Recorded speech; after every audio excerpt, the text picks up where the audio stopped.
Hello and welcome. The astral sea remembers everything. Every thought, every scream, every moment of triumph and despair leaves its mark upon that timeless void. You drift now through those memories, feeling the weight of an ancient hatred so profound it has become woven into the very fabric of reality itself.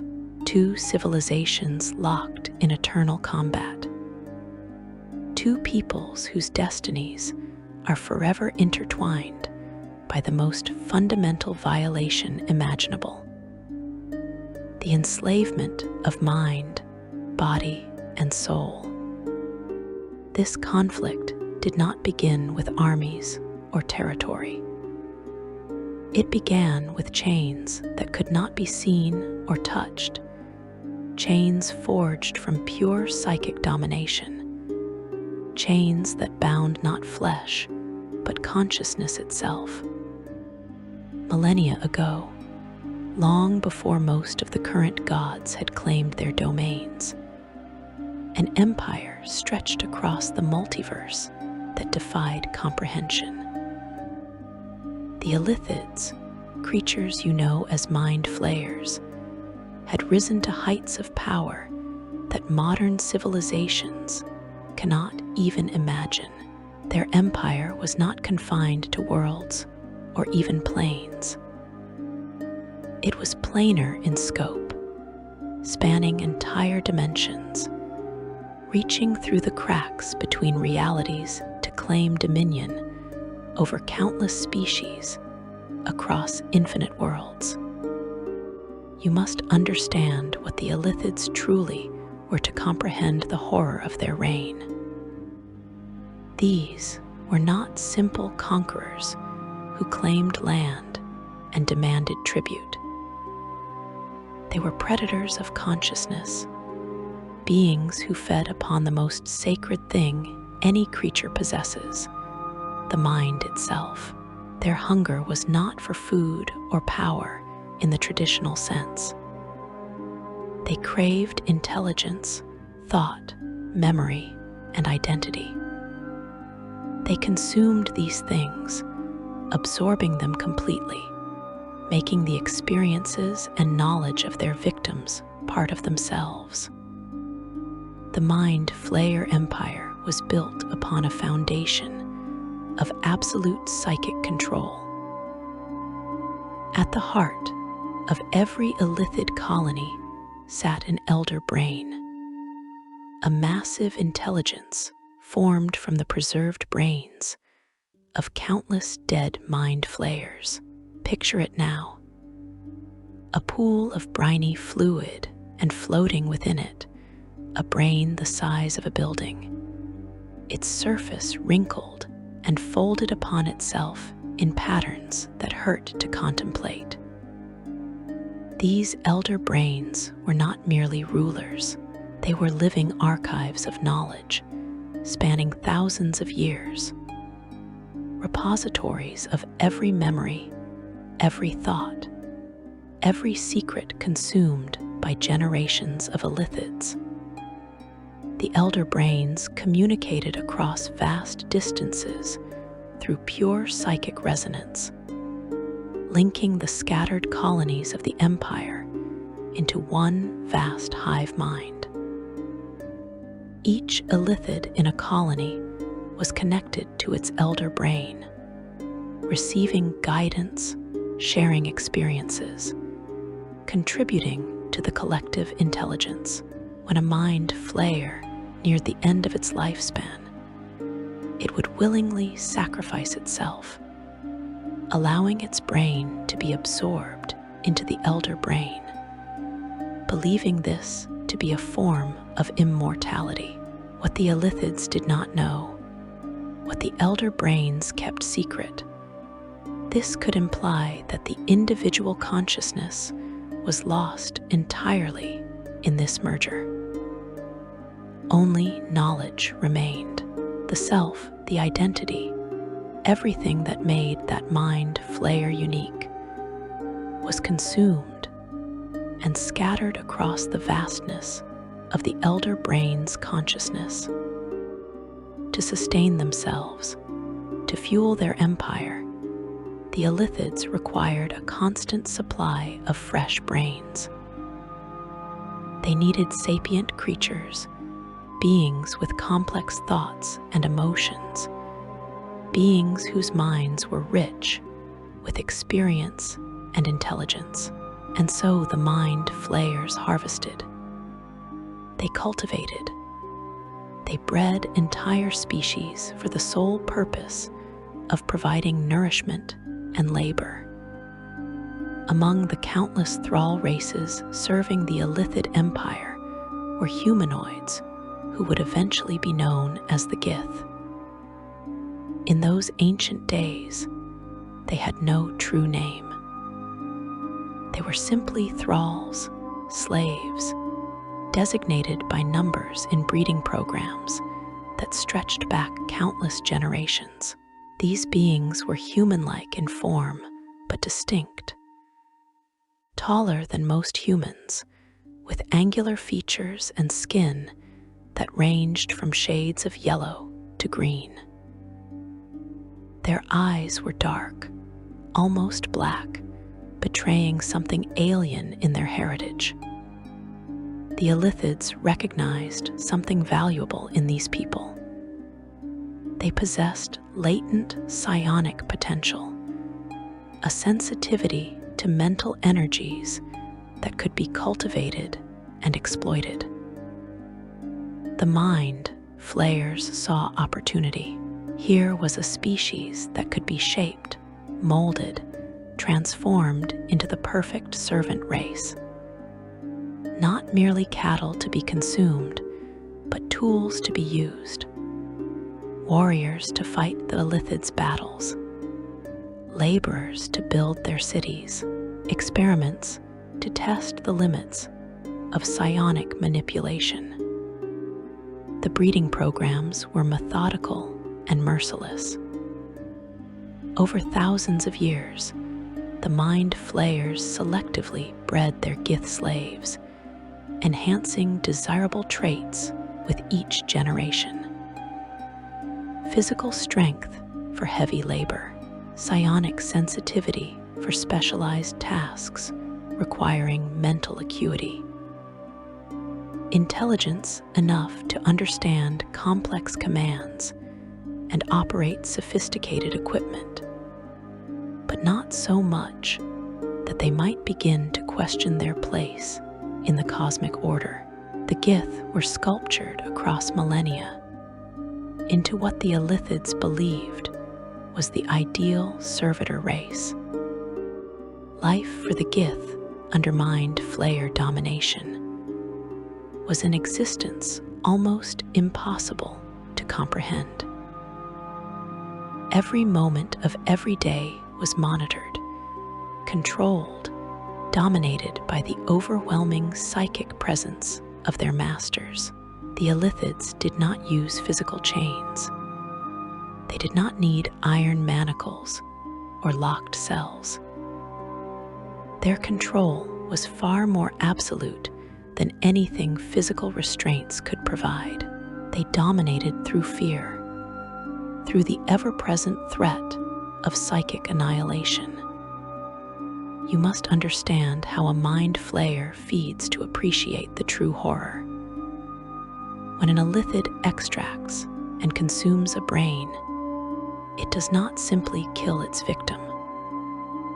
The process is slow, deliberate, and completely violating. The Mind Flayer's tentacles wrap around the victim's head, and through both physical and psionic means, the brain is drawn out through the skull.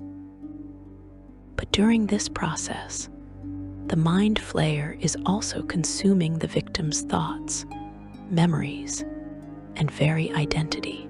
Everything you are, everything you have ever been becomes food. Your first memory of your mother's face, your secret fears, your greatest achievements, all of it absorbed, digested, made part of the creature that destroyed you. There is no death, no release, only the complete obliteration of self. Every Gith child born into slavery learned this truth before they could speak. They saw it happen to parents, siblings, friends. They lived every day knowing that at any moment they might be selected. The fear was not merely psychological, it was existential. The terror of ceasing to exist in any meaningful way, of having your entire being consumed and scattered like dust. The Gith were worked without mercy in the Illithid cities. Some labored in what could be described as flesh pits, tending to the grotesque organic structures that the Mind Flayers grew for various purposes, based on what we know of Illithid biology and architecture. These cities were likely not built from stone or metal in the traditional sense. Buildings may have pulsed with stolen thoughts, corridors that shifted and changed based on the psychic emanations of the elder brain at the city's center. The Gith who worked in these places could feel the city around them, alive and aware. Another reminder of their master's unnatural power. Others were trained as warriors, their minds dominated and controlled, used as shock troops in the Illithid's wars against other species and rival colonies. These thralls fought with a ferocity born of complete psychic control, unable to disobey, unable to feel fear or pain when commanded otherwise. They were extensions of Illithid will, living weapons, with no volition of their own. The most psychically sensitive Gith faced perhaps the cruelest fate. They were used in experiments, their minds torn apart and rebuilt as the Illithids tested new techniques of mental domination. Some may have been subjected to treatments in specialized devices of horrific purpose that could alter flesh and mind according to Illithid design. The screams from the experimentation chambers were not always physical. Often they were purely psychic, waves of agony that rippled through the mental plane, felt by every sensitive mind within range. But the ultimate horror, the fate that haunted every Gith slave, was seramorphosis. You need to understand this process in all its terrible detail. The Illithids reproduced by implanting tadpoles, their larval form, into the brains of humanoid hosts. These tadpoles began life in the pool with the elder brain, swimming in that briny fluid, feeding on the psychic residue of the elder brain's thoughts. When a tadpole reached sufficient maturity, it would be selected and implanted into a host. The process took 7 days. 7 days of transformation, of horror, of gradual erasure. The tadpole, inserted through the eye socket or nasal cavity, would burrow into the brain and begin to consume it. Not quickly, not mercifully. Over the course of a week, the tadpole ate away at the host's brain, absorbing memories, knowledge, personality. The host remained conscious for much of this, aware of what was happening, feeling their own thoughts being consumed from within. As the tadpole devoured the brain, it began to transform the body. The skin took on a mauve coloration, became slimy and damp. The face elongated, the jaw distending. 4 tentacles sprouted from where the mouth had been. By the 7th day, the transformation was complete. The host was gone. A new mind flayer existed in their place, possessing the memories and knowledge of its host, but none of their identity, none of their soul. Some Gith were designated specifically for seramorphosis, kept in holding pens, their bodies maintained in perfect health, waiting for the day they would be selected to become the next generation of their masters. The psychological torture of this existence defies description. You wake each day not knowing if this is your last day as yourself. You watch others taken, knowing you will never see them again, knowing that in 7 days, something wearing their face will walk the corridors, but they will be gone forever. The Illithids maintained control through more than just fear. They employed sophisticated psychological conditioning passed down through generations. They created hierarchies among the slaves, granting limited authority to certain Gith who would oversee others. These overseers received marginally better treatment, slightly more food, the illusion of status. This created a system where the slaves policed themselves, competing for scraps of mercy, learning to distrust one another. It was insidious. It was effective. Even language may have been regulated. Based on the nature of psychic control and the thoroughness of Illithid domination, the Gith were likely permitted to speak only certain words, only approved concepts. Abstract ideas like freedom, justice, or rebellion may have had no words in whatever tongue they were allowed to use. You cannot rebel against something you cannot name. You cannot dream of liberation if you lack the vocabulary to express the concept. The Illithids understood that control of language could mean control of thought itself.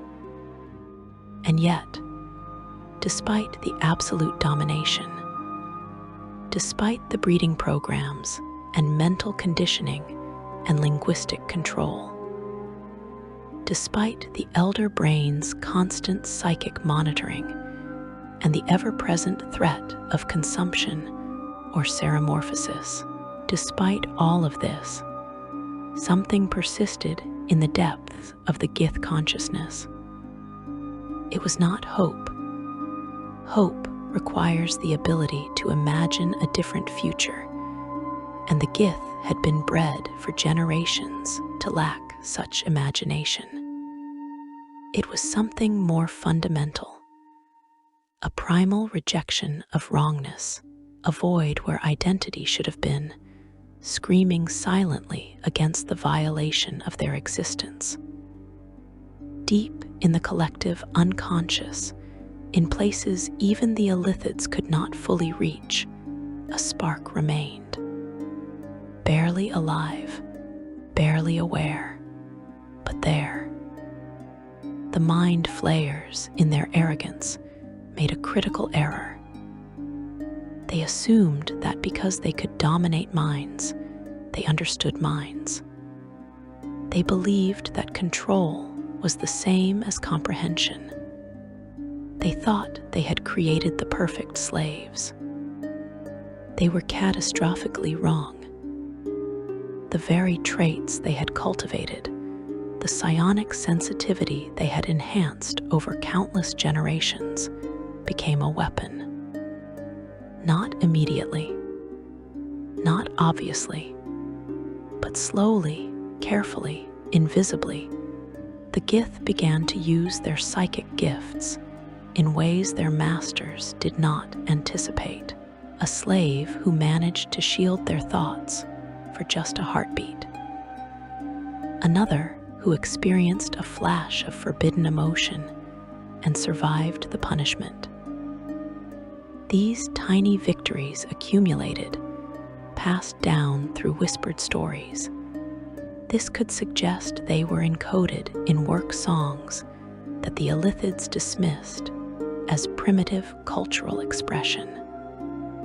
The Mind Flayers had created a network of psychically sensitive beings and assumed they could monitor every node. What they failed to anticipate was that networks facilitate communication as well as control. The Gith began to touch minds carefully, subtly, below the threshold of Illithid detection. They shared memories. They shared feelings that had no names in the slave tongue. Most importantly, they began to share something dangerous, something revolutionary, something that would eventually shatter an empire. They began to share the concept of self. You must appreciate the courage this required. Every act of mental contact risked discovery. Discovery meant not merely death, but complete obliteration, consumption, the erasure of everything you had ever been. Yet they persisted, small clusters of slaves, scattered across different worlds, different colonies, different planes of existence, began to connect. They developed techniques for hiding their thoughts, creating mental blind spots, using their cultivated psionic sensitivity to evade the very masters who had given them that sensitivity. It took centuries. Generations lived and died in slavery, each contributing their small part to an invisible resistance. The elder brains noticed nothing. Individual mind flayers, when they consumed the brains of rebel slaves, absorbed memories and thoughts that seemed normal, properly conditioned. The resistance was so deeply hidden, operating on such a subtle level of consciousness, that even having those memories absorbed did not expose the network. And then, in a time so ancient that exact dates have been lost to history, a child was born. She had no name initially, only a designation number in breeding records, but she possessed something extraordinary, something that would change the multiverse forever. Her psionic potential was not merely strong, it was transcendent. Even as an infant, she could touch minds across vast distances, could perceive psychic currents invisible to others, could shield her thoughts so completely that even elder brains scanning directly could not penetrate her mental defenses. The Illithids recognized her power and placed her in their most secure facility, intending to use her as a living relay station, a tool to extend their psychic network even further across their empire. They subjected her to intensive conditioning, believing they could shape this extraordinary mind into the ultimate instrument of control. Instead, she became the catalyst for their destruction. She would eventually take a name, a word in a language the slavers could not suppress. She would be called Gith, and the rebellion she would lead, the uprising that would shatter the Illithid Empire, would be bought with an ocean of blood and suffering so vast that the psychic residue still stains the astral sea today, millennia later. But that moment had not yet come. You exist here in the breath before the storm, when the Gith were still slaves, when the Mind Flayers still believed themselves invincible, when the balance of cosmic power stood on a knife's edge, trembling, about to tip into chaos. The chains were still locked. The minds were still dominated. The empire still stretched across planes and worlds, seemingly eternal, seemingly unbreakable. But in the hidden spaces of enslaved minds, in the secret network of psychic whispers, in the consciousness of one extraordinary child, a fire had begun to burn. And that fire, once kindled, would consume everything. Section 2. The Great Rebellion and the Schism. The moment of rebellion did not announce itself with trumpets or declarations. It began with a single mind, reaching out across the psychic void, touching others with a message that had no words in the slave tongue, a message that could only be felt, understood in the deepest places of consciousness, where even the elder brains could not fully penetrate. That mind belonged to the one who would be called Gith. You need to understand who she was, what she represented. The Illithids had placed her in their most secure facility, intending to use her transcendent psionic abilities as a tool, a living relay to extend their empire's mental network across even greater distances. They subjected her to intensive conditioning from infancy, believing they could shape this extraordinary consciousness into the ultimate instrument of control. They were meticulous in their programming, careful in their domination, confident in their methods. They could not have been more wrong. Gith's power was not merely strong, it was unprecedented. While the Mind Flayers focused on controlling her conscious mind, she learned to operate on levels of consciousness they did not even know existed. She touched the hidden resistance network that had been growing in secret for centuries. And in that moment, everything changed. She did not simply join the network. She became its heart, its central axis, the focal point through which thousands of scattered slave minds could finally coordinate. The rebellion, when it came, erupted across multiple worlds simultaneously.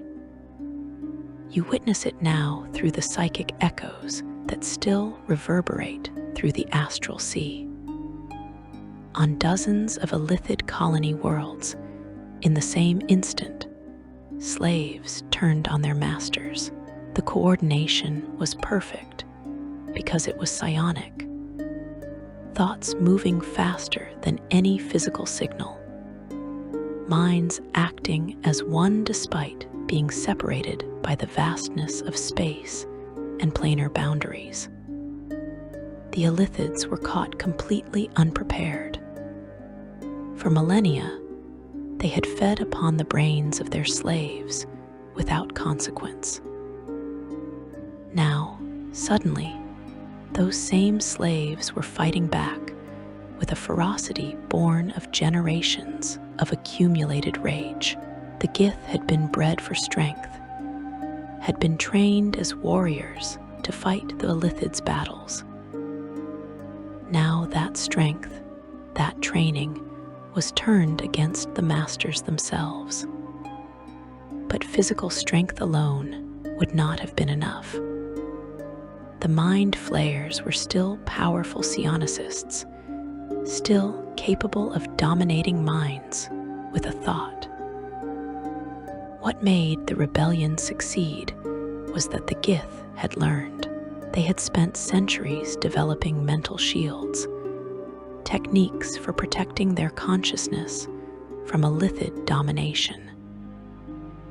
Gith herself could project a psychic null field, an area where Illithid psionic abilities were disrupted, dampened, rendered almost useless. Where she walked, the slaves were free to act according to their own will. The fighting was brutal beyond description. The Gith showed no mercy because mercy was a concept they had never been shown. When they stormed the flesh pits, they burned them. When they found the experimentation chambers, they tore them apart. When they discovered the breeding pools, where Illithid tadpoles swam under the watchful presence of elder brains, they slaughtered every tadpole they found, ensuring no new mind flayers would emerge from those pools. The elder brains themselves became primary targets.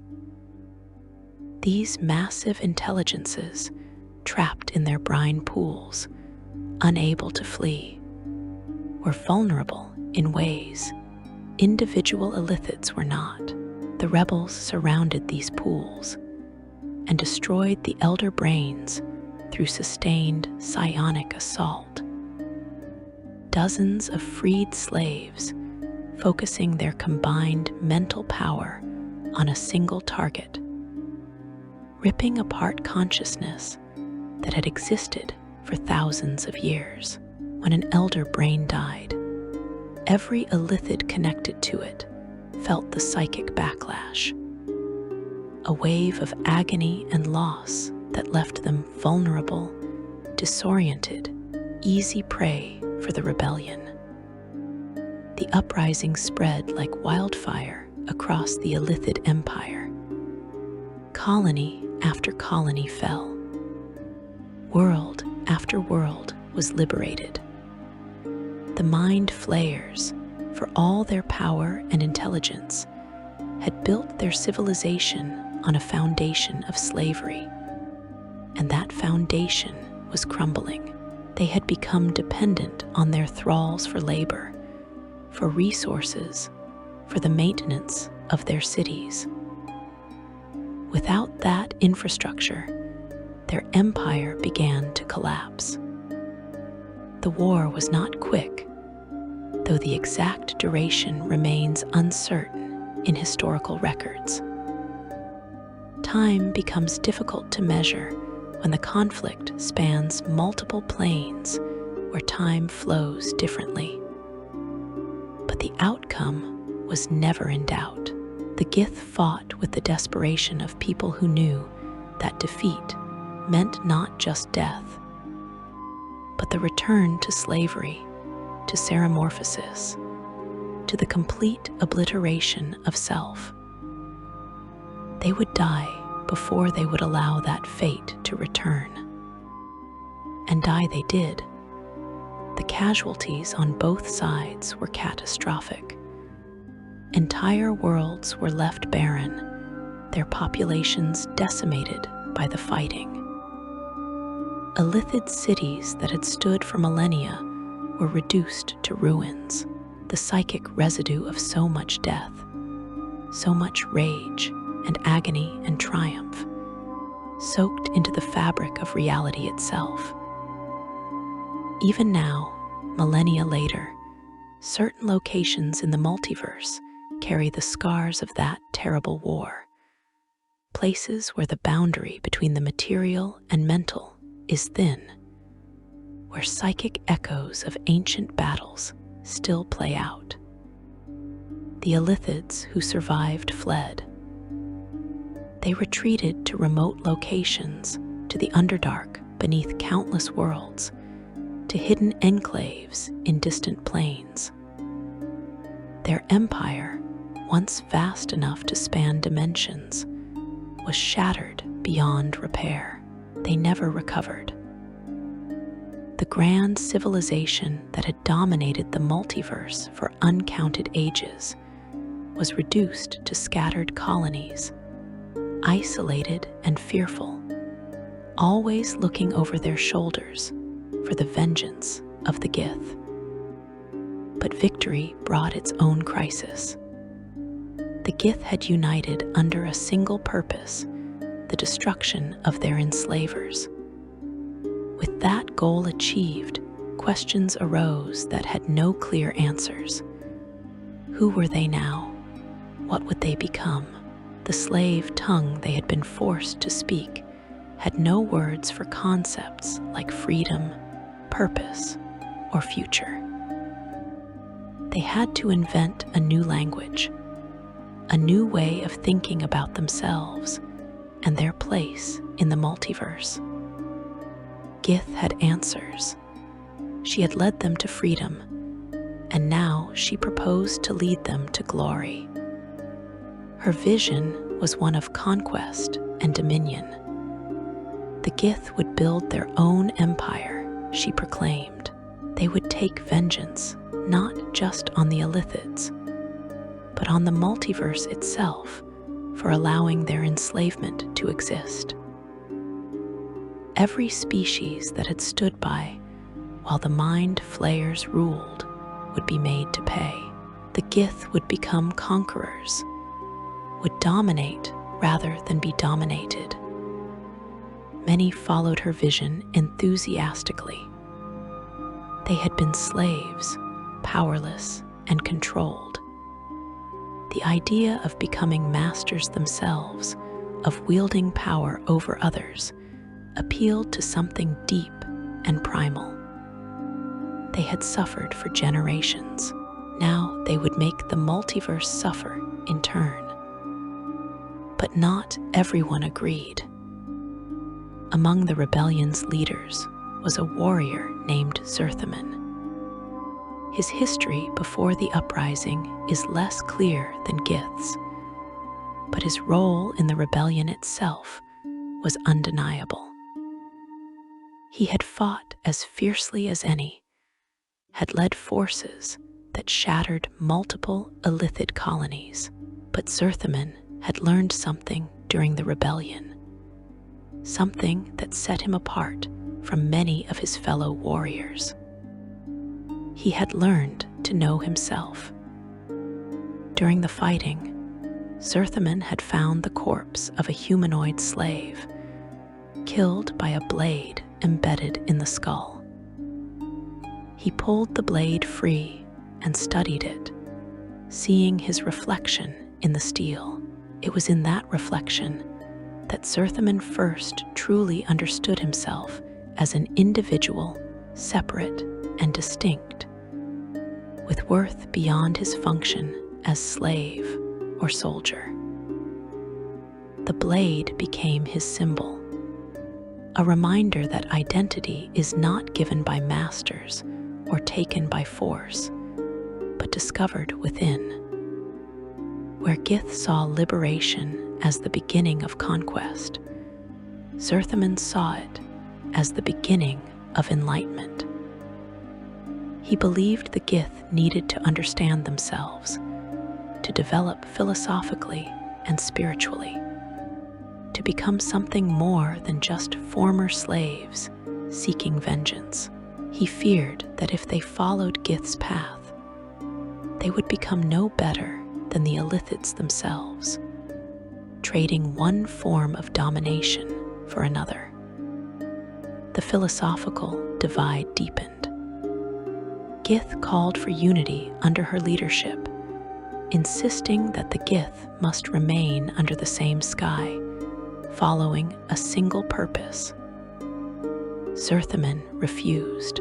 On the blasted plains, a location whose exact nature has been lost to history, but which echoes through Gith legend, Zerthaman confronted Gith directly. His words were simple but profound. There cannot be two skies. The pronouncement of two skies, as it came to be known, was both a statement and a challenge. Zerthaman was declaring that he and his followers could not exist under the same philosophical sky as Gith and hers. One vision must prevail, or the people must divide.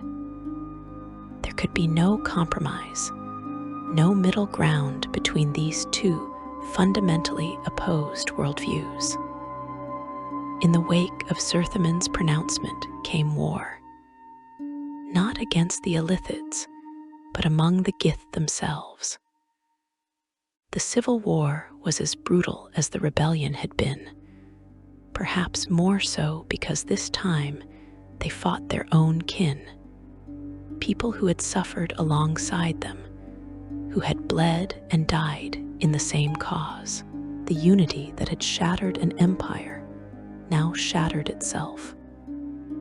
The war raged across multiple planes. Gith's followers, who embraced her vision of conquest and domination, were numerous and powerful.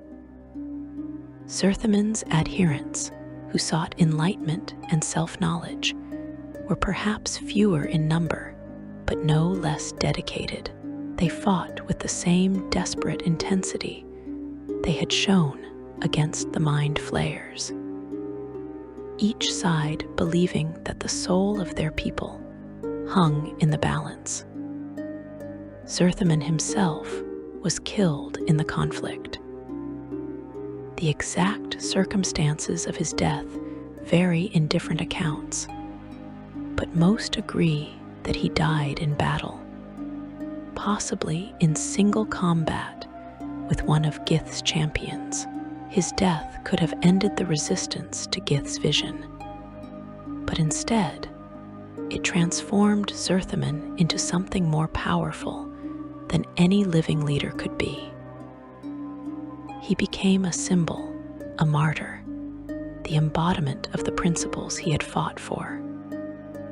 His followers, grieving but unbroken, took a name that honored his memory. They called themselves Githzerai, meaning those who know Zerthimin, or those who follow Zerthimin's teachings. They refused to bend to Gith's will, refused to abandon the path of self-knowledge and enlightenment that Zerthimin had shown them. Gith's followers, triumphant but weakened by the civil war, also took a name.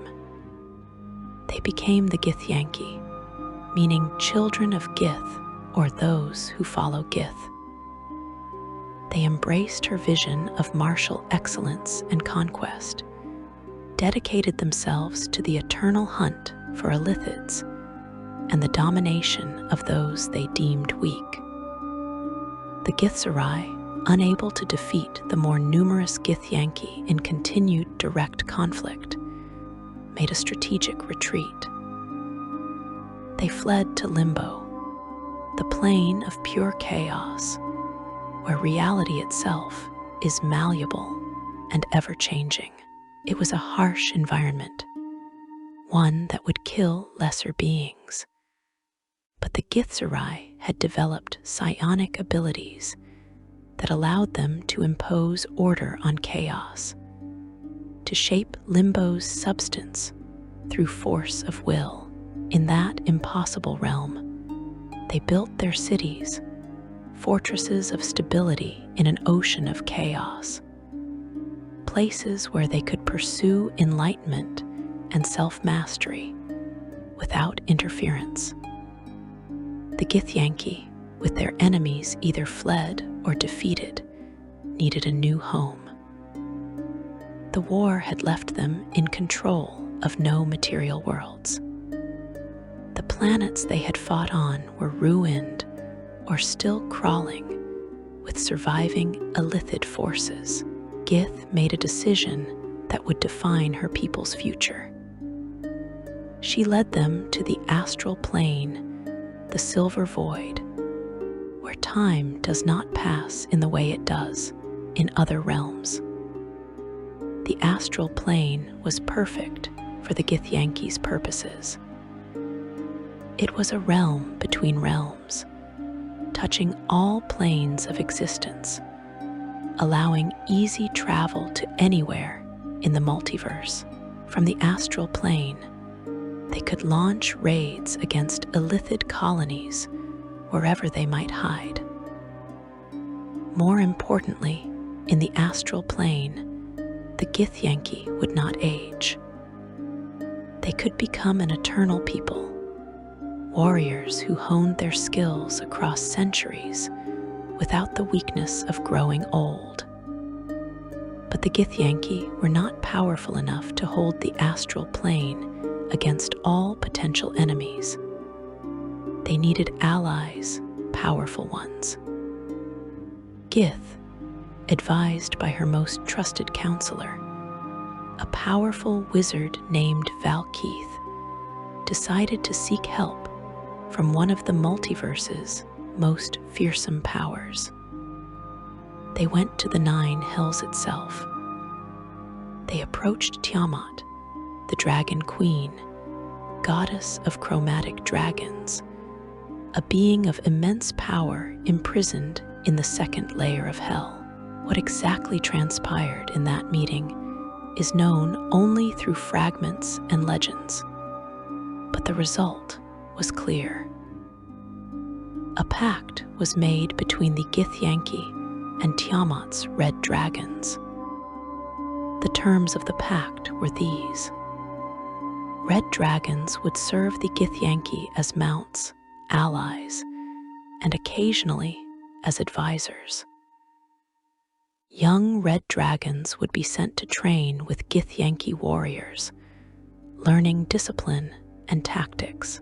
In exchange, the Githyanki would provide the red dragons with treasure, with glory in battle, and with something else, something darker. Some sources suggest that the Githyanki agreed to provide the dragons with souls, with plunder from their raids, with service of some kind that pleased both Tiamat and her red dragon children. But the pact came with a price beyond the agreed terms. Gith herself would remain in the 9 hells. Whether this was a sacrifice she made willingly, trading her freedom to secure her people's future, or whether it was a betrayal orchestrated by Valkeith, who sought power for herself, has never been fully resolved. Different sources tell different stories, and the Githyanki themselves are divided on what truly happened to their founder. What is known is this: Gith entered the 9 hells and did not return. She is said to still be there, somewhere in the depths of Dis, the 2nd layer, bound by agreements whose exact nature remains mysterious. Some believe she serves Tiamat directly, a prisoner of the pact she made. Others think she remains by choice, believing her sacrifice necessary for her people's survival. A few whisper that she was betrayed, that Valkeith conspired with Tiamat to remove Gith and claim leadership of the Githyanki for herself. Valkeith, whether through legitimate succession or careful manipulation, became the first queen of the Githyanki after Gith's disappearance. She took the title that would be carried by all subsequent rulers. Valkeith, always Valkeith, each queen taking the name of the first, becoming part of a dynasty that would span millennia. Valkeith, the first, solidified the Dragon Pact, established the Githyanki presence in the astral plane, and set her people on the path they would follow forever after. The schism was complete. Where once there had been one people, there were now 2. The Githyanki and the Githzerai, separated by philosophy, by location, by mutual hatred and distrust, they shared a common origin, a common suffering, a common triumph over the Mind Flayers. But they could not share a common future. The Githzerai in limbo focused inward, developing their psionic abilities, pursuing enlightenment through meditation and self-discipline. They built their monasteries and cities, places of order imposed on chaos, and they trained themselves to master not just their environment, but their own minds and bodies. They viewed the Githyanki as tyrants in the making, as people who had learned nothing from their enslavement except how to become enslavers themselves. The Githyanki in the astral plane focused outward, honing their martial abilities, building a warrior culture dedicated to the hunt and the raid. They established cities on the corpses of dead gods floating in the silver void, most notably Tunnerath, built on the body of a six-armed deity whose identity has been lost to time. They viewed the Githzerai as cowards and weaklings, as people who had abandoned the fight against the Illithids to hide in chaos and meditate. Both peoples continued to hunt the Mind Flayers wherever they could be found. But now they also fought each other. When Githyanki and Githzerai encountered one another, old wounds reopened. The civil war never truly ended. It simply became eternal. Another grudge to be nursed across the ages, alongside their hatred of the Illithids. The multiverse had been forever changed. The Illithid Empire was broken, never to recover its former glory. In its place rose two new civilizations, each carrying within them the trauma of enslavement, each determined never to be dominated again, each following a path they believed was the only true way forward for their people. The psychic echoes of these events still ripple through reality. The blasted plains where Zerthaman made his pronouncement. The ruins of Illithid cities left to decay across countless worlds. The silver void where the Githyanki built their eternal kingdom. Limbo, where the Githzerai carved their fortresses from chaos itself. All of these places carry the weight of history, the accumulated psychic resonance of choices made millennia ago that still shape the present. You feel it now, the tragedy of it. Liberation had been achieved at terrible cost, and it immediately split into two opposed visions. The Gith had won their freedom only to lose their unity. They had destroyed an empire only to ensure they would never be able to build a lasting peace among themselves. The wheel of violence and conflict continued turning, slower perhaps, different in nature, but never stopping, never allowing rest. And through it all, the Mind Flayers waited in the darkness, remembering, planning, dreaming of the day when they might reclaim what was lost.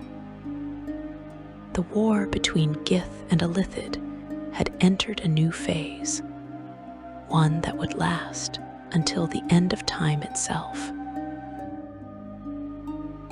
Section 3. The Astral Dominion of Valkeith. The astral plane stretches before you, infinite and timeless, a realm of silver void where thought and distance mean different things than they do in the material worlds you know. Here, physical laws bend.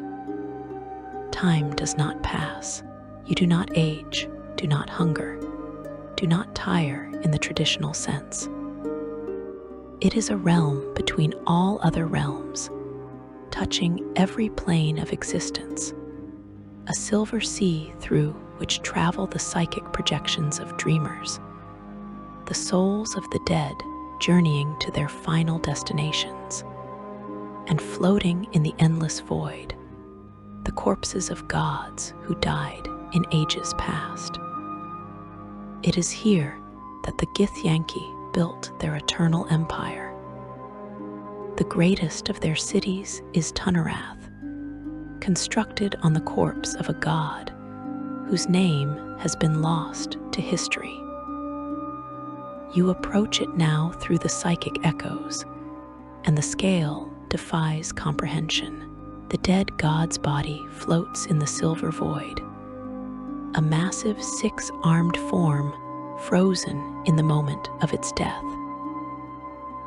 Upon this divine corpse, the Githyanki have built towers and fortresses, entire districts carved from god flesh that never decays in the timeless astral expanse. The city is vast enough to house hundreds of thousands of Githyanki, a fortress capital from which they launch their eternal crusade against the Illithids and anyone else they deem worthy of conquest. The architecture is both organic and martial. Structures grow from the god's body as if the flesh itself has been shaped into buildings, blending seamlessly with constructed elements of stone and metal brought from material planes.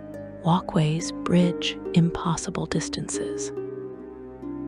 Training grounds where Githyanki warriors practice for subjective centuries occupy spaces that would be city squares in other civilizations. Everything about Tunnerath speaks to its purpose as a military stronghold, a launching point for raids across the multiverse. At the heart of this empire sits the Lich Queen Valkeith. But you must understand that the Valkeith who rules in the current age is not the first.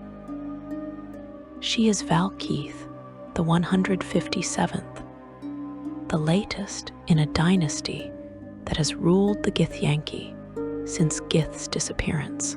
Each queen takes the name Valkeith, becoming part of an unbroken line that stretches back millennia. Though the nature of that line is more complex and darker than simple hereditary succession. Valkeith I was Gith's most trusted advisor, a powerful wizard who helped negotiate the pact with Tiamat and the Red Dragons. When Gith did not return from the Nine Hells, Valkeith assumed leadership, claiming to act in Gith's name, promising that the founder would one day return to reclaim her throne. She established the structures of Githyanki society that persist to this day. The military hierarchy, the Dragon Pact, the eternal war against the Mind Flayers. But Valkeith I eventually died, as even powerful wizards must. Her successor, whether daughter or chosen heir, also took the name Valkeith, continuing the dynasty. This pattern repeated through generations, each Valkeith ruling until death, each successor assuming the same name and claiming the same authority. By the time the lineage reached Valkeith the 157th, something had changed fundamentally about the nature of Githyanki rulership. Valkeith 157 is not merely a wizard or warrior queen. She is a lich, an undead creature who has bound her soul to a phylactery, achieving a form of immortality through dark necromantic magic. Her transformation into lichdom was motivated by a singular obsession: the accumulation and preservation of power. Unlike previous Valkeiths who ruled for a lifetime, and then passed authority to the next generation. Valkeith, 157, intends to rule forever. The Lich Queen's appearance reflects her undead nature. Her skin is desiccated, stretched tight over bones, a corpse animated by will and magic rather than life. Yet she maintains regal bearing, draped in robes of office, crowned with symbols of authority, seated upon a throne that floats in the central palace of Tunnerath. Her eyes burn with eldritch light, and when she speaks, her voice carries the weight of centuries of accumulated knowledge and ruthless cunning.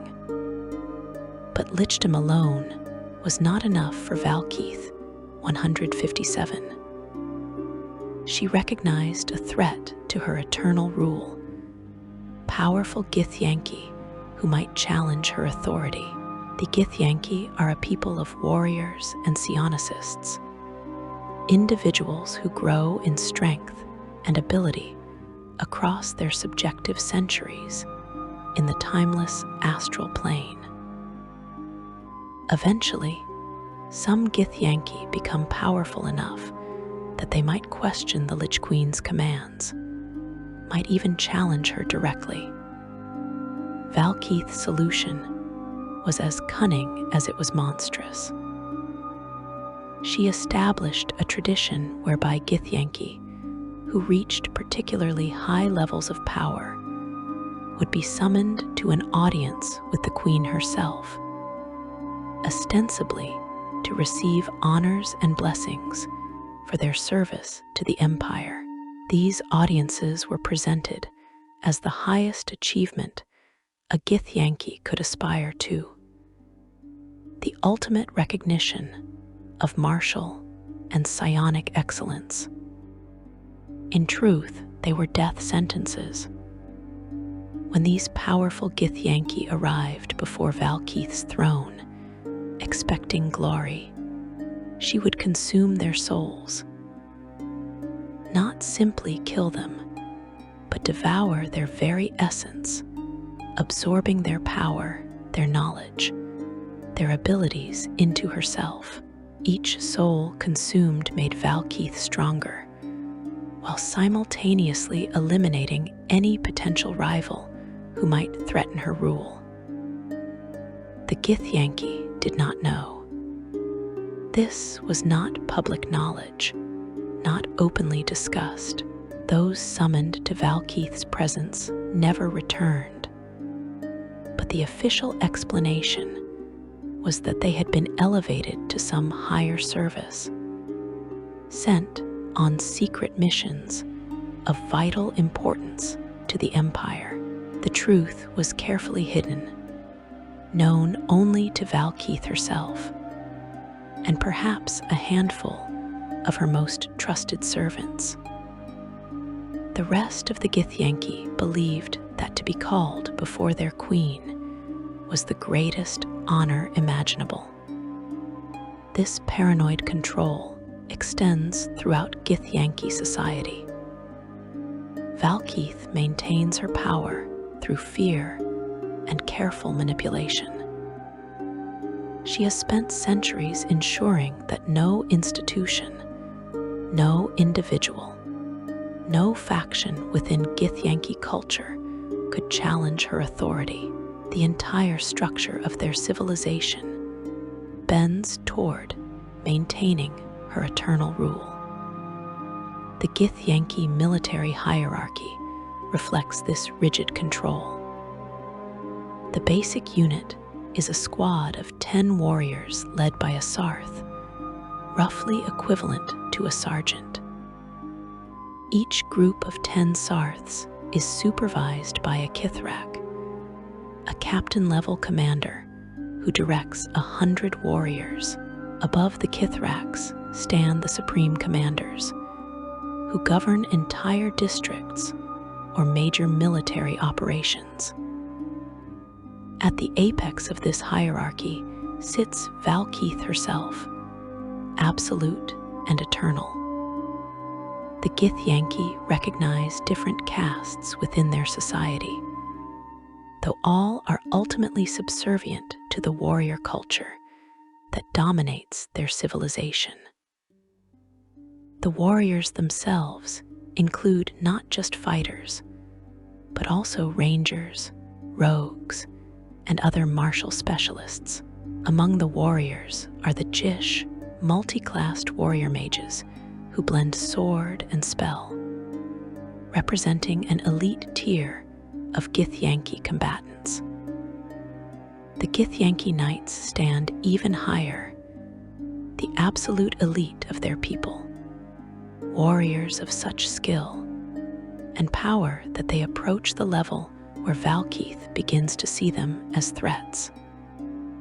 Then there is the Emlar caste, the civilians, those with at least limited access to magic, but who do not primarily follow the warrior's path. Even these individuals are trained in combat to some degree, for the Githyanki are a people perpetually at war, and every citizen must be ready to fight if called upon. Central to Githyanki power is their relationship with the Red Dragons. The pact forged between Gith and Tiamat has endured for millennia, though the exact terms remain somewhat mysterious. What is known is that Red Dragons serve the Githyanki as mounts, allies, and occasionally advisors. Young Red Dragons are sent to train with Githyanki warriors, learning discipline and tactics, forming bonds that last across centuries.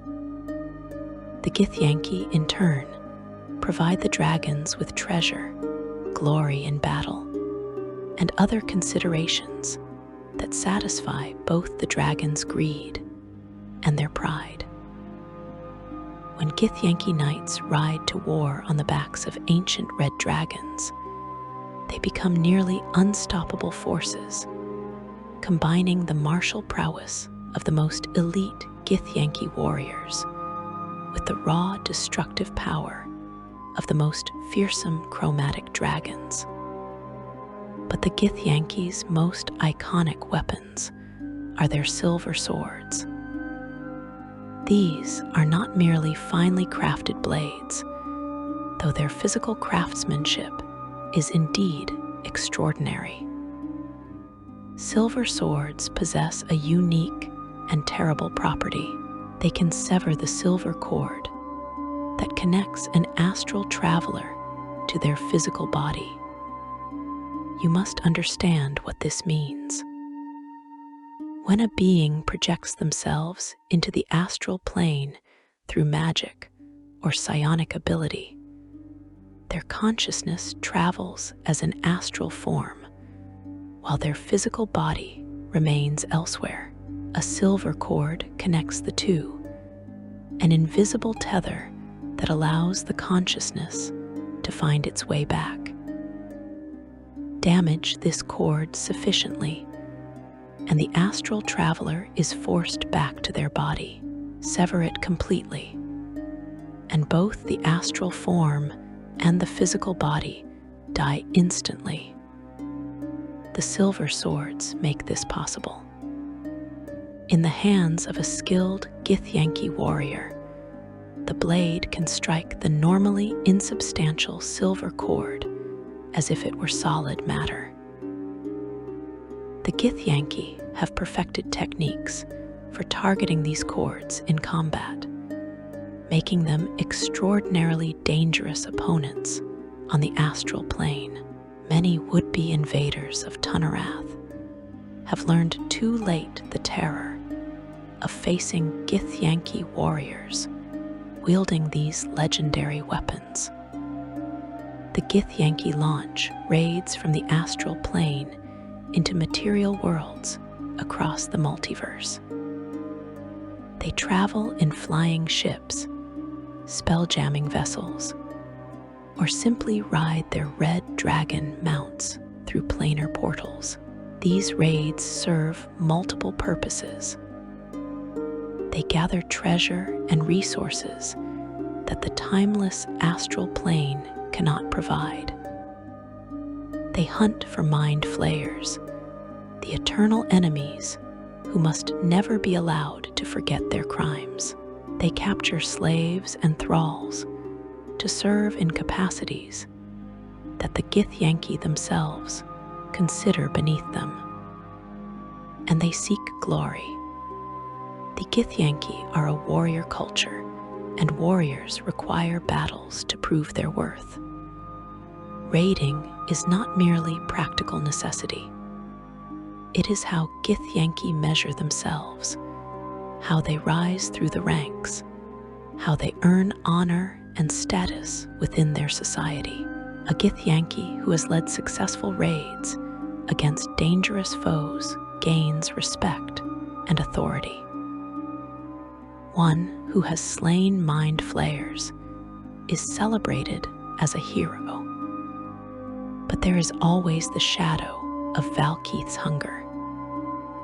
The most successful warriors, those who grow too powerful, too skilled, too renowned, eventually receive the summons they believe to be the greatest honor of their lives.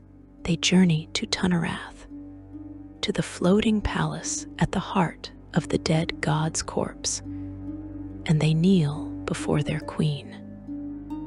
And they never return. The Githyanki also maintain creches, training facilities scattered across various planes, where young Githyanki are raised and educated in the ways of war. These creches serve as outposts, fortified locations from which Githyanki can launch operations in regions far from the astral plane. The young are trained rigorously, learning combat techniques, psionic discipline, and the history and culture of their people. By the time a Githyanki leaves the creche as an adult, they are already formidable warriors, ready to take their place in the eternal crusade. Valkeith's ambitions extend beyond merely maintaining her rule. She seeks true godhood, divinity itself. Based on what we know of her actions, she appears to be pursuing this goal through the accumulation of power at any cost.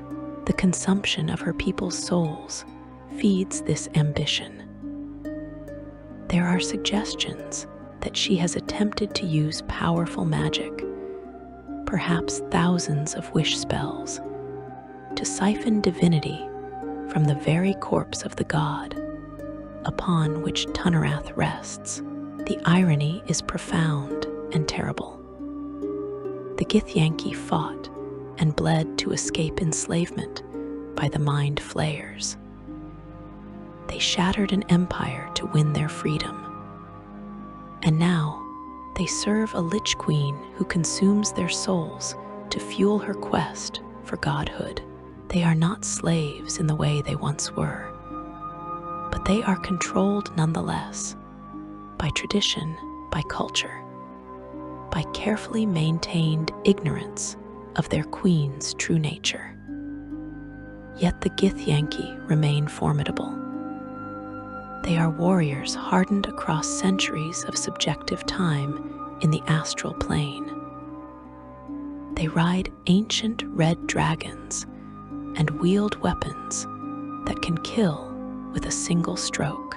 They have built an empire in the void between worlds, a civilization that has endured for millennia without the need for food, water, or the passage of time. They hunt the mind flayers with relentless determination. Every illithid colony discovered is marked for destruction. Every elder brain is a target for annihilation. The Githyanki will never forget what was done to them, will never forgive, will never stop until every last mind flayer in the multiverse has been destroyed. And in their floating cities built upon the corpses of gods, in their fortresses of crystallized thought and stone, under the eternal silver sky of the astral plane, they train and prepare and sharpen their blades, waiting for the next raid, the next battle, the next chance to prove themselves in combat, and perhaps, if they are skilled enough and unlucky enough, to earn an audience with their queen. The astral dominion endures, eternal and unchanging, just like the time that does not pass within it.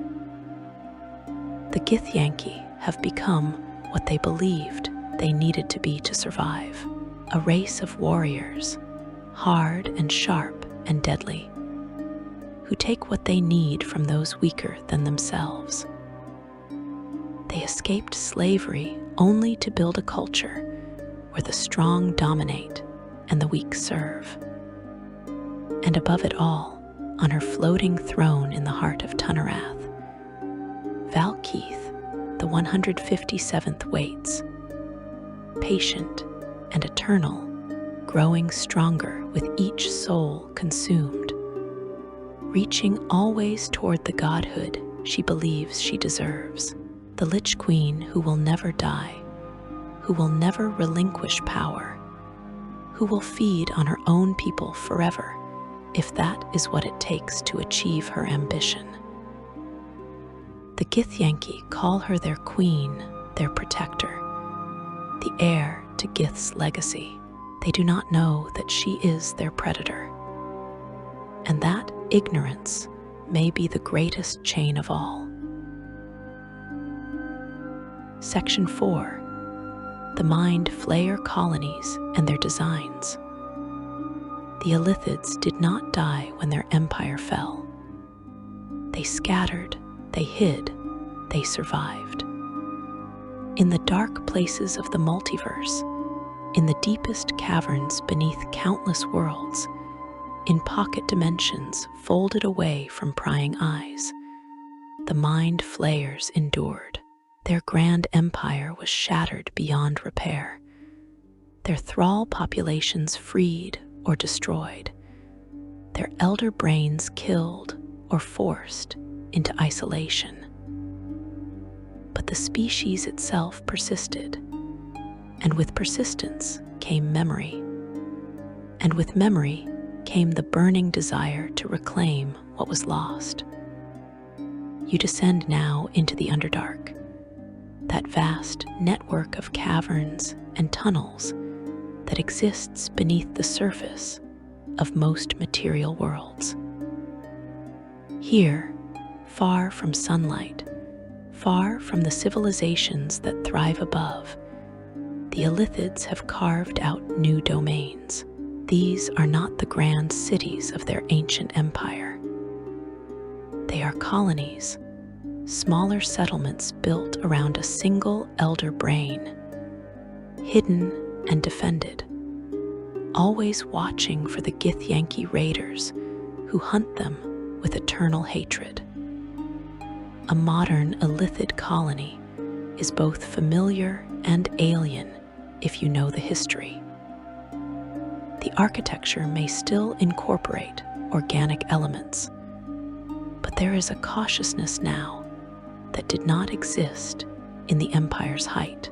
These colonies are built with defense in mind, with escape routes and contingencies, always prepared for the day when the Githyanki discover their location. At the center of every colony floats an elder brain, and you must understand that these beings are more than simple rulers or even hive mind coordinators. They are living libraries, repositories of knowledge spanning thousands of years. Each elder brain contains the absorbed consciousness of every mind flayer who has died in service to that colony. Their memories, and experiences preserved even as their individual identities are scattered and lost. The elder brain communicates with all illithids in its colony through constant psychic contact. Every mind flayer feels the presence of the elder brain at the edge of their consciousness, a vast intelligence that guides, commands, and monitors. This creates a hive mind structure where individual illithids retain their personalities and ability to act independently. But they are always influenced by the collective. When an illithid needs information, it can query the elder brain and receive knowledge drawn from centuries of accumulated experience. When the elder brain requires something done, it sends impulses through the hive mind, and the illithids respond with coordinated precision.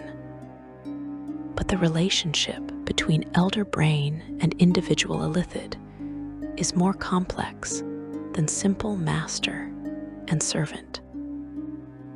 The illithids believe that when they die and their brains are absorbed into the elder brain, they achieve a form of immortality. They think their consciousness merges with the greater whole, becoming part of something eternal and magnificent. This belief is carefully maintained by the elder brains themselves, who understand that if the truth were known, if the illithids realized that only knowledge survives the merger, while consciousness is annihilated, the entire structure of their society might collapse. The elder brains jealously guard their positions. They are physically vulnerable, trapped in their brine pools, unable to move or flee if threatened. They depend entirely on their colony's illithids for protection and sustenance. This creates a symbiotic relationship where the elder brain provides guidance and accumulated wisdom, while the individual mind flayers provide mobility, defense, and the regular supply of brains that the elder brain needs to maintain itself. Modern illithid colonies are smaller than the vast cities of the ancient empire, typically housing anywhere from a dozen to perhaps 200 mind flayers, along with their thralls and experiments. Each colony operates with a degree of independence, pursuing its own goals and schemes. Elder brains can communicate with each other across vast distances through psychic resonance, but they do so cautiously, aware that such communications might be detected by Githyanki or other enemies actively searching for illithid activity. The illithid's method of reproduction remains unchanged from the days of empire. Seromorphosis, the transformation of humanoid hosts into new mind flayers. You witness this process now through the psychic echoes, and it has lost none of its horror across the millennia. The process begins in the elder brain's pool, where tadpoles swim in the briny fluid, feeding on psychic emanations and growing toward maturity.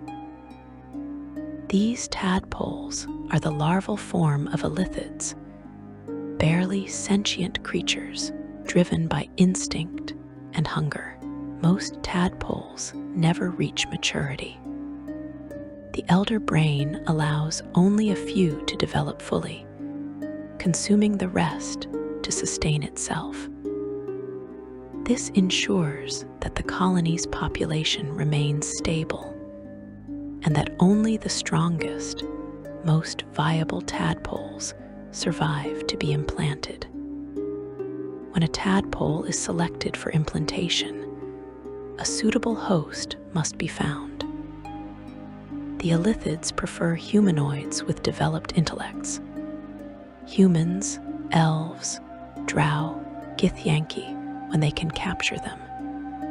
Any sentient being with a complex brain rich in memories and knowledge. The host is restrained and subjected to psionic domination to prevent resistance during the procedure. The implantation itself is surgical and precise. The tadpole is inserted through the host's eye socket, ear canal, or nostril, burrowing into the skull and making its way to the brain. Once there, it begins the consumption process that will last 7 days. The tadpole secretes enzymes that slowly dissolve brain tissue while simultaneously absorbing the host's memories, personality, and knowledge. During these 7 days, the host remains conscious for much of the transformation. They can feel the tadpole moving inside their skull. They can sense their own thoughts being consumed, memories becoming fragmented, their sense of self gradually dissolving. The physical changes mirror the mental ones. The skin takes on a mauve, purplish coloration and becomes moist, almost slimy. The skull begins to elongate. The eyes take on a pale, milky appearance. 4 tentacles sprout from the face, growing from where the mouth once was, writhing with a life of their own. By the 7th day, the transformation is complete. The host's brain has been entirely consumed and replaced by the tadpole, which has now matured into a full mind flayer.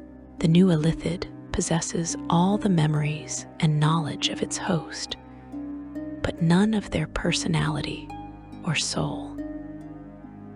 It is a completely different being wearing the altered form of what once was a person. The memories it carries are tools, information to be used, not experiences that shape identity. This makes elithids particularly dangerous infiltrators.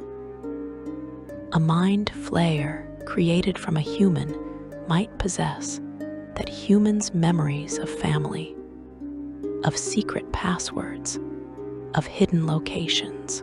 It can use this information with cold calculation, impersonating its former host well enough to deceive those who knew them, at least until the physical transformation becomes too obvious to hide. Not all seramorphosis procedures are standard. The elithids experiment constantly, seeking to refine and expand the process. They have discovered that different host species produce elithids with varying characteristics. Some experiments involve implanting tadpoles into non-humanoid hosts or incompatible species, creating aberrations called seramorphs, mind flayer qualities grafted onto entirely inappropriate body structures. These experiments often fail, producing short-lived monstrosities, but occasionally they succeed, creating unique and terrible variants. The elithids also maintain populations of thralls, beings subjected to psionic domination and used as servants, guards, and sometimes food. Unlike the enslaved Gith of the ancient empire, modern thralls are typically individuals captured from surface or underdark populations and broken through psychic assault. The domination is complete, but requires maintenance. An elder brain or individual illithid must periodically reinforce the mental chains binding a thrall, or they will begin to recover their free will. Thralls serve numerous functions in illithid colonies. Some act as guards, stationed at entrances and choke points, ready to die defending their masters.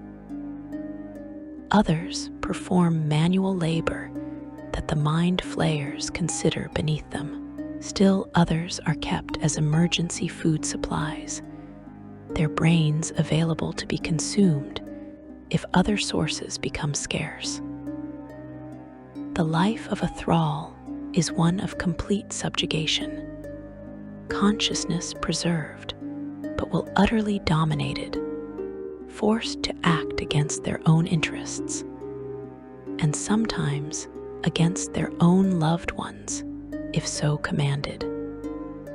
The mind flayer's ultimate goal has not changed since the fall of their empire. They seek to rebuild, to reclaim their position of dominance across the multiverse. But they have learned caution. They know the Githyanki hunt them relentlessly. They know that other species now recognize the threat they represent and will unite to oppose them if illithid expansion becomes too obvious. So they work slowly, carefully, pursuing what they call the grand design. The grand design is the illithid's master plan for returning to power. The exact details vary between different elder brains and different colonies, as each pursues its own interpretation of the ultimate goal, but the core concept remains consistent. Through careful manipulation, through the strategic use of dominated thralls, through the gradual infiltration of other civilizations via seromorphosis, the mind flayers will slowly, inexorably reclaim control. Some colonies focus on gathering knowledge and power, seeking artifacts and secrets that might give them advantages over their enemies. Others work to undermine Githyanki operations, planting false intelligence, setting traps, hoping to weaken their most implacable foes. Still others experiment with new forms of psionic domination, seeking ways to control larger populations more efficiently, to recreate the slave armies that once sustained their empire. The nautiloid vessels serve as the illithid's primary means of traveling between planes and worlds. These ships are organic, grown rather than built, shaped from living tissue through a combination of biological engineering and psionic manipulation. A nautiloid resembles nothing so much as a massive nautilus shell, spiral chambers surrounding a central core, tentacles extending from the forward section, and a helm where an illithid pilot interfaces directly with the ship's nervous system. During construction, tubes are snaked throughout the vessel as veins and pumped full of a solution of liquefied brain matter, which acts as the nervous system of the ship, organically transmitting impulses throughout it from the various controls and psychic commands. This could imply the ships possess a sort of collective consciousness, making them somewhat sentient. Nautiloids can travel through wild space, the void between crystal spheres in campaign settings that use spelljammer cosmology. They can also phase between planes, slipping from the material plane to the astral or ethereal and back again.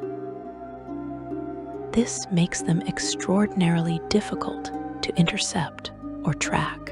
An illithid raiding party might emerge from a nautiloid, strike a surface settlement, capture viable hosts for seramorphosis, and disappear back into planar transit before defenders can mount an effective response. The interior of a nautiloid is as alien as its exterior. Corridors pulse with organic life. The walls are warm and slightly damp to the touch. Chambers serve various purposes, holding pens for captured hosts. Surgery rooms where seramorphosis implantations are performed. Libraries of stolen knowledge. Armories filled with weapons designed for illithid physiology. Everything about a nautiloid reflects the Mind Flayer's nature. Predatory, efficient, utterly unconcerned with the comfort or dignity of other species. The Mind Flayers also maintain relationships with other Underdark species, though relationship might be too generous a term. They trade with drow when advantageous, offering psionic services or information in exchange for slaves or resources. They war with duergar, deep gnomes, and other peoples who contest the same territories. They manipulate aboleths when possible, though the ancient fish creatures are themselves master manipulators and rarely fooled for long. Every interaction is calculated, every alliance temporary, every partnership concealing some deeper scheme. Despite their intelligence and psionic power, the illithids face significant challenges in their quest to rebuild their empire. The Githyanki will never stop hunting them. The memory of enslavement is too deep, the hatred too pure. Every illithid colony lives with the knowledge that Githyanki raiders might appear at any moment. Silver swords flashing, red dragons burning everything in sight. This constant threat limits how openly the Mind Flayers can operate, how large their colonies can grow before becoming viable targets. Moreover, the illithid's own nature works against large-scale cooperation.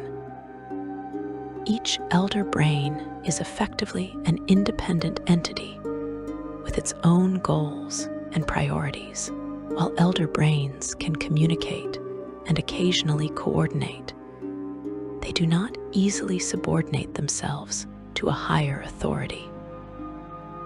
The ancient empire likely had some form of central coordination, perhaps a supreme elder brain or council that directed overall strategy. That structure no longer exists. Modern illithid colonies operate independently, sometimes even competing with each other for resources or territory. The Mind Flayers also face the fundamental limitation of their reproduction method. Seramorphosis requires a constant supply of suitable hosts, and acquiring those hosts risks exposure. Every raiding party sent to capture potential victims creates opportunities for enemies to track them back to their colony. Every dominated thrall who breaks free of mental control becomes a witness who can testify to illithid activities. The very process that creates new Mind Flayers also creates vulnerabilities that their enemies can exploit. Yet they persist. In the darkness, in the hidden places, the illithids continue their work. They experiment, seeking new variations of ceremorphosis. They scheme, plotting against their enemies and each other. They feed, consuming the brains of victims and absorbing knowledge that might contain some key to future success. They remember the glory of their fallen empire and dream of the day when that glory might be reclaimed.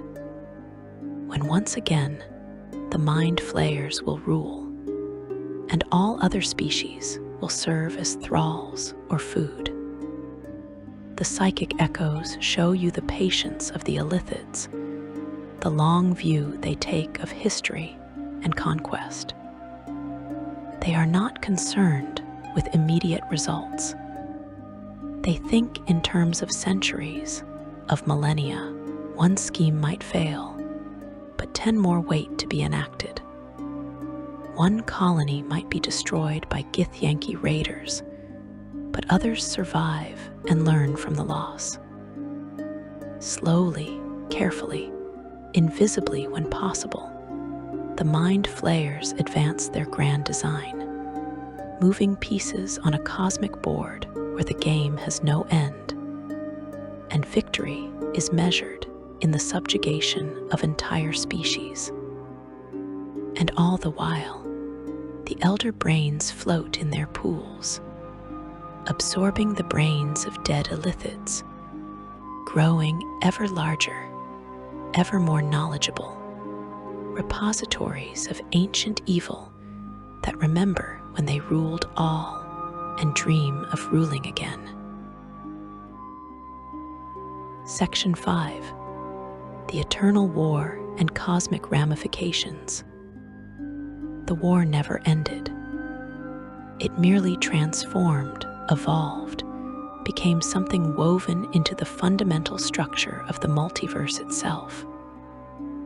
You witness it now not as a single conflict with clear battles and defined front lines, but as an eternal state of hostility that touches every plane, every reality, every corner of existence where Githyanki hunt and Illithids hide.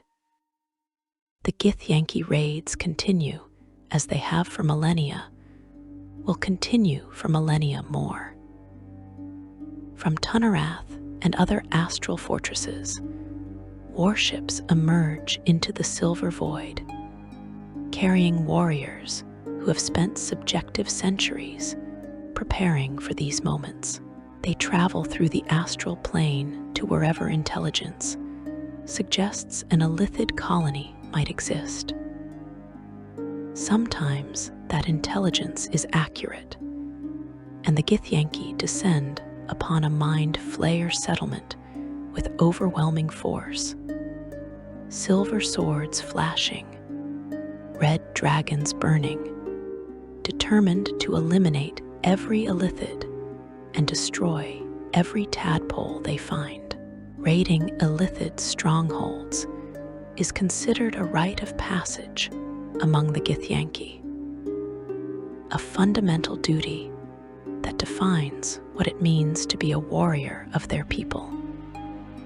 Other times, the intelligence is false, planted by cunning elder brains who anticipated the Githyanki response and prepared traps. The hunters become the hunted Githyanki warriors, finding themselves facing dominated thralls, psionic ambushes, escape routes that lead nowhere. Not every raid succeeds. Not every Githyanki warrior returns home.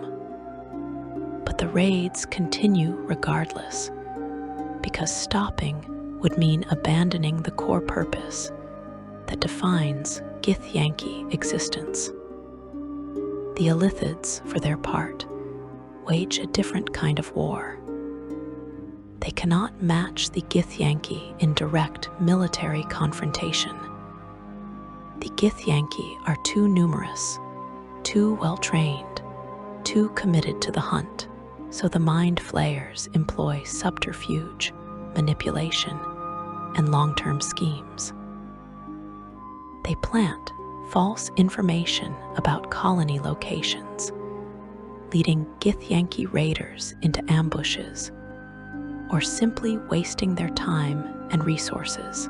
They infiltrate other societies through seromorphosis, creating mind flayer agents who can pass as members of other species long enough to gather intelligence or sabotage Githyanki operations. Some elder brains pursue even more ambitious schemes. They attempt to turn the Githyanki's own tactics against them, using dominated thralls to infiltrate Tunnerath and other Githyanki strongholds.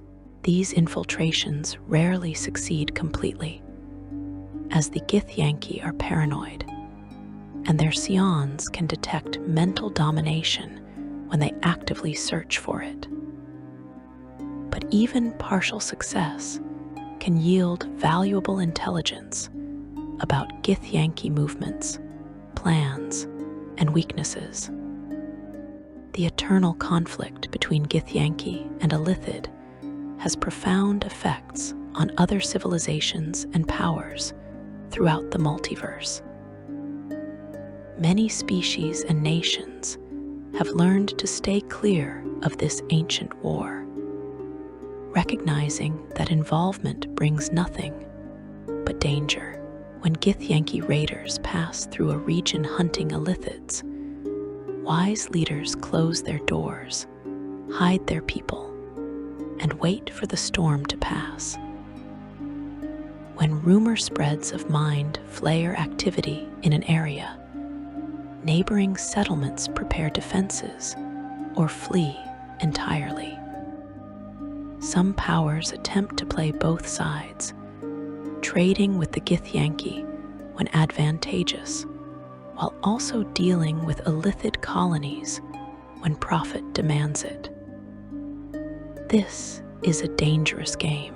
The Githyanki view anyone who aids mind flayers as complicit in Illithid crimes, worthy of punishment. The Illithids, meanwhile, see other species primarily as potential thralls or hosts for seromorphosis, temporary allies at best. Few who try to balance between these two civilizations survive the attempt with their autonomy intact. The Githzerai occupy a unique and tragic position in this eternal war. They share the Githyanki's origin, the same history of enslavement and liberation. They hate the Illithids with comparable intensity and hunt mind flayers whenever they encounter them, but they also hate the Githyanki, viewing them as tyrants who betrayed Surthaman's vision of enlightenment in favor of endless conquest. From their monasteries in Limbo, the Githzerai pursue their own path.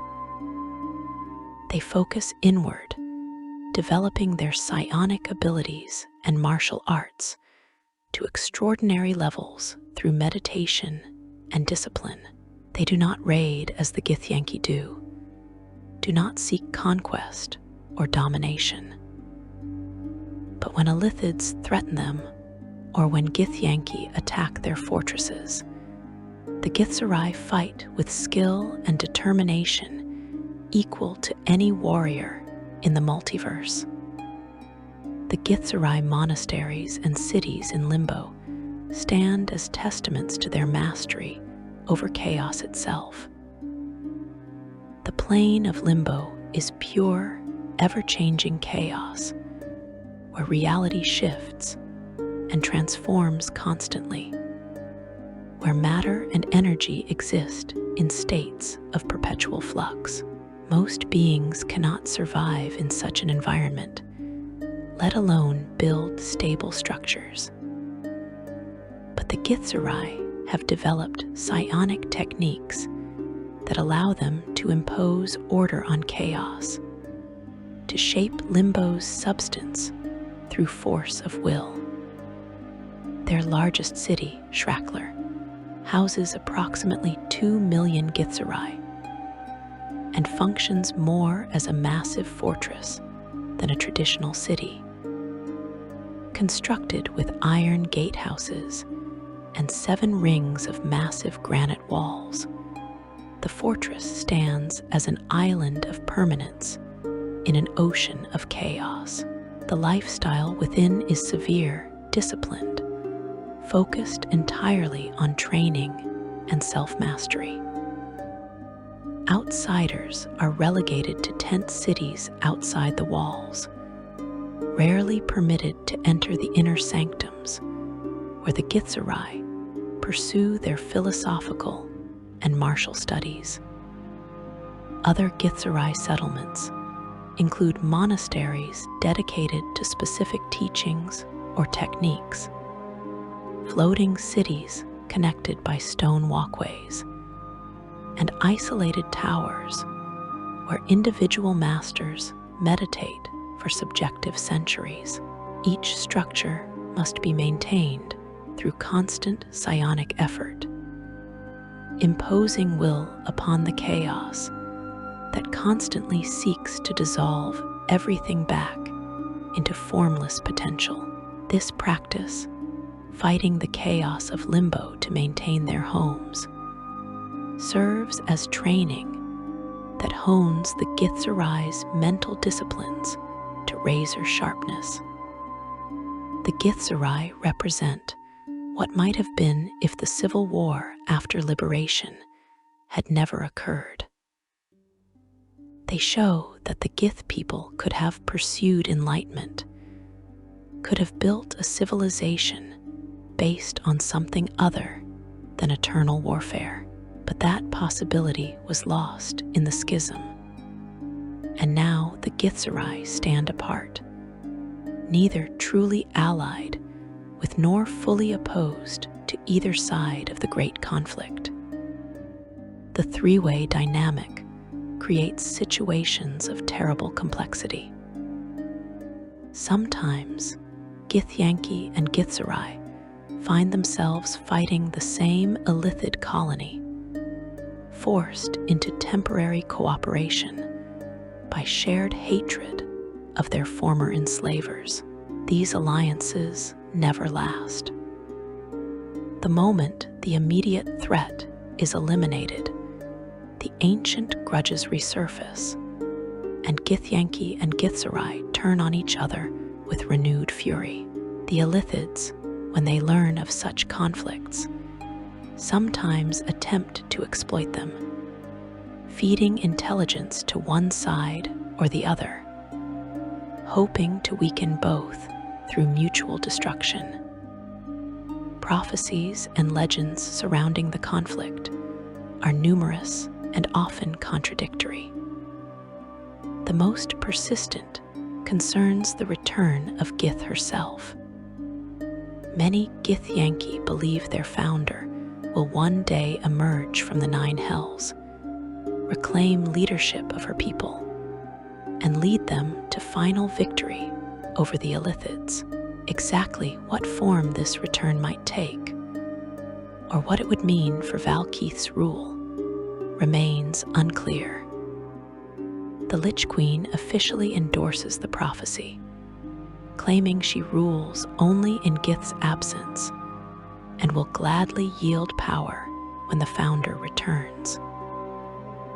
Whether she truly means this or has contingencies in place to prevent such a return is known only to Valkeith herself.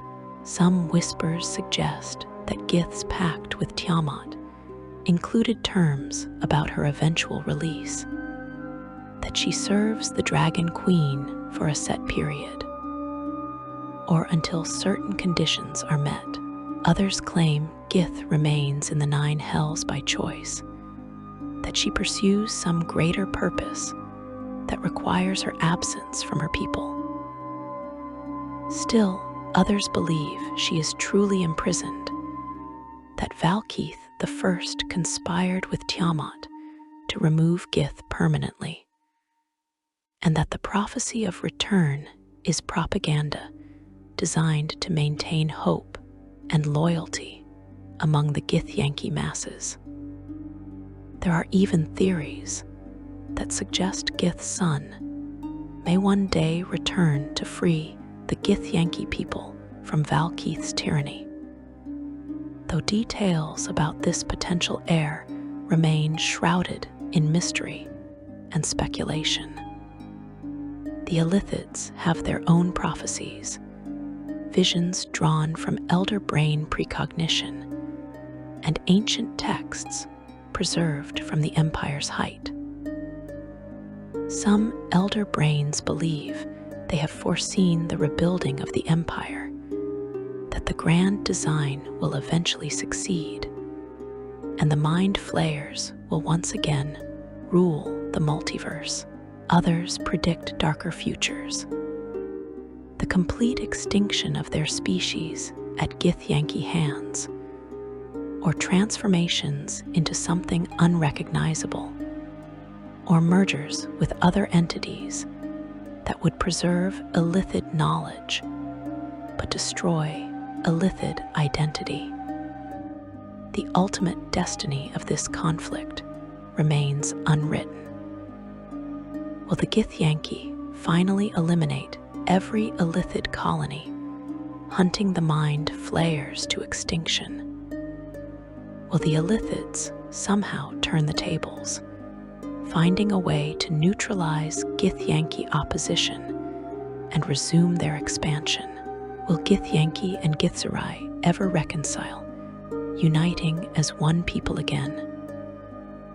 Or will this three-way war continue forever, an eternal cycle of violence and hatred that outlasts civilizations, outlasts gods, outlasts perhaps reality itself?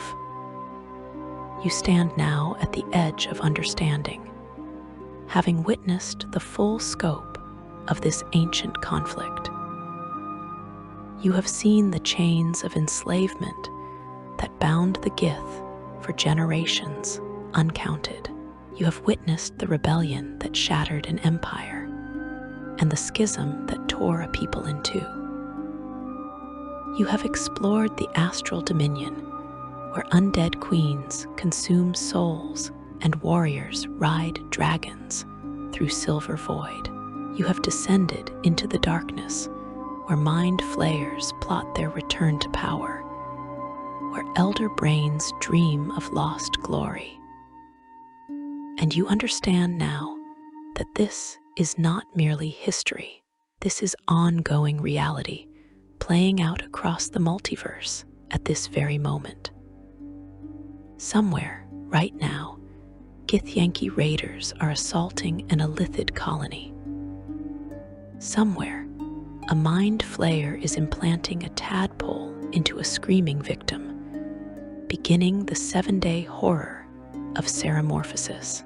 Somewhere, a Githzerai monk meditates in a limbo monastery, seeking enlightenment while preparing for the day when either Githyanki or Illithids will force them to fight once more. The war echoes through every plane, touches every reality, shapes the destiny of countless beings who never chose involvement in this ancient hatred. It is magnificent and terrible, a testament to both the heights of liberation and the depths of vengeance.